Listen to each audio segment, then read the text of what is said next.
I love going out for a nice cycle in the evenings. You know what I was thinking? Wouldn't it be nice if I could use this bike for something other than just getting round to the shops and back? I was thinking we might try and use this bike to generate electricity.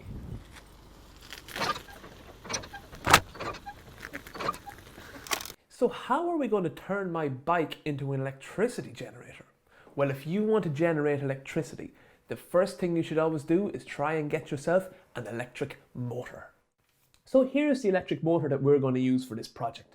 Now, if you want to try and recreate this, you can get an old motor out of loads of different electrical equipment. Anything that spins needs a motor, so you could salvage one from something you're not using anymore. Now, but why am I using an electric motor if I want to generate electricity? Well, you might remember from some of my earlier videos that I mentioned that if you run a motor in reverse, you can generate electricity. Okay? So that is, instead of connecting a battery to make it spin, you make it spin and connect it to whatever you want to power. So you get electricity from it. So how are we going to make it spin? Well, this device here is called a turbo trainer. It's for people who want to practice their cycling at home or get a little bit of exercise at home. You connect your bike up here and the back wheel sits right on here. So that means when we pedal the bike, it's going to make this spin. Now, we did a little bit of welding out in the workshop earlier and we made this little collar here, and it just connects the output from this to our motor. So that means, woohoo, we can just cycle and rub it against this and this will spin and electricity will be generated at these wires. So, job done, right? Unfortunately not. We need the right type of electricity if we want to power some devices that you'd normally plug into the wall. So in order to figure out what we need, we're going to have to look at a few other bits. Okay, so the first thing we're going to need is a power meter.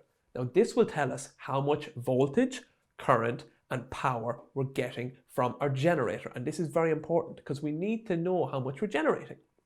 But the problem is we're going to go at all sorts of different speeds. Yeah, we'll be going faster or slower, and different motors will have different characteristics. So the actual power that we're generating is going to vary a lot. That's when these two devices come in. This is called a bridge rectifier. It's a bit weird looking, but it's just going to take this three-phase power here and it's going to turn it into DC, which is a type of electricity that's quite useful. But once again, it's going to have voltages that are going to jump all over the place. It might be too high, it might be too low, and the electrical appliances you plug in need very specific voltages. They're used to getting exactly what they need. So this little machine here, yeah, this is called a step-down converter. And this will take any voltage you put into it. You might put in 20, 40, 50, 60, and it turns it into exactly 12 volts. So no matter how fast or how slow you're going or what the story is, it's going to put out 12 volts, okay? So that's great. 12 volts, we can use that to power loads of stuff. 12 volts is what comes from the little power connection in your car. And that's where this next part comes in. What about if you want to run off something that would plug into the wall? Well, this here will take our 12 volts, yeah, that we're getting from here, and it will change it into what we get from the wall. Any idea what that is? 230 volts AC. AC means alternating current. It's a type of current that we get from the wall. So that means if we connect all this up together and we get on, we start pedaling, we should be able to plug in here and power stuff that you would plug into the wall. Now, we're going to be limited by how fast I can pedal, so we'll see what we can power. We'll start with small stuff and we'll work our way up. So let's put it all together and get that bike on.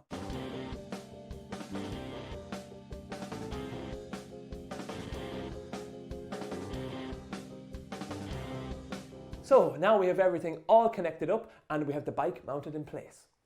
So we can see here that when I turn the wheel of the bike, it's going to turn the motor round and round. That motor goes to our bridge rectifier, and then we have a long cable going to the handlebars. I've mounted the power meter here so I can keep an eye on how many watts I'm generating while I'm pedaling. Okay, so I'm on my trusty steed here. We're all connected up and we've connected to this 8-watt light bulb. So let's see if we can light up this 8-watt light bulb with human power. Let's go. Ah, we did it. Yeah, the meter says 9 watts. We're drawing 9 watts here. This is lighting up really nicely. And I can keep this up all day. Woo! Hardly takes any effort at all. And I can enjoy this lovely light. Okay, let's try something bigger. Next thing we're going to do, we're going to see if I can make a lovely refreshing smoothie using this blender connected up in the same way. It's going to need a lot more wattage, but I'll see if I can do it. Okay. It's spinning. It's, oh my God, it's harder to cycle.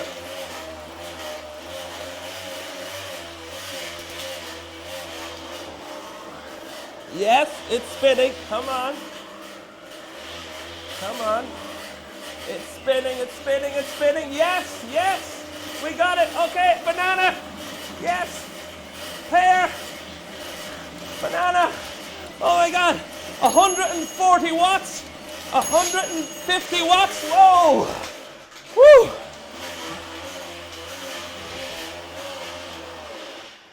Whew. 150 watts. And I have almost a full smoothie. Let's see if I can finish it off here. Oh, it's so difficult to pedal. It's like I'm going up a giant hill. Whew. Oh my God, come on. Yes, here we go, now we're gonna. Yes, oh my God. It's so hard to pedal. There's so much resistance. Yes, I'm at 160 watts. 160 watts.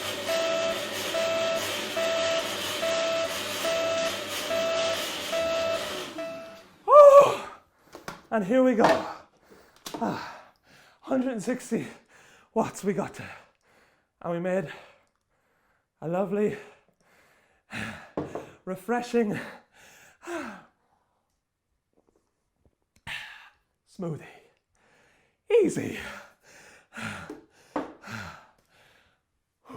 Okay, and to finish up, we thought we'd try something special on this lovely, warm winter's evening. Let's see if it'll work. Yes! Yes! Woo-hoo! It's effortless! Effortless! Ah!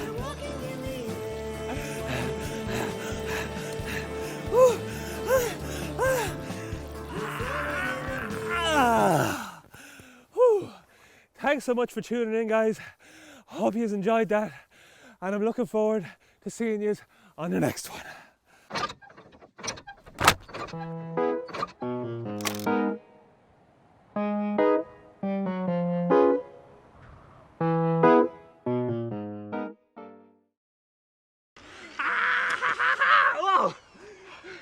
Oh, Jesus, the chain came off.